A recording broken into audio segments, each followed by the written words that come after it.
This has to do with batch and split of a digital file.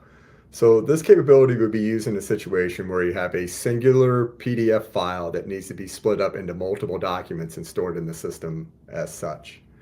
So here we have uploaded a payroll PDF document that contains multiple payroll records for different individuals. So we're going to start off the process by selecting payroll as a classification that we want to file these documents into. And rather than just indexing the single file, we're going to select the batch and split option.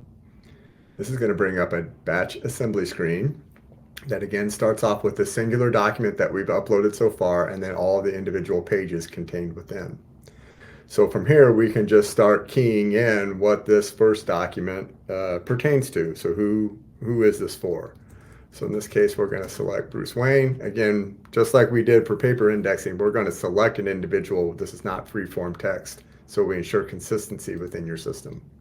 In this case, then we're going to select the 28th of February as the payroll date, and then we can then navigate to the next document in the batch.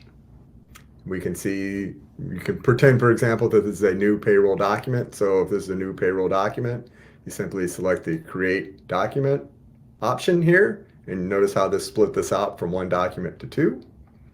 And here we can change this to Diana. And we don't need to change the payroll date in this particular example. Then we can go to the next document, realize that, oh, this is another document. And then notice how focus is going into the employee. So now we can change this to Clark Kent. We're not going to change the date. Go to the next document and we'll do a create and do one last one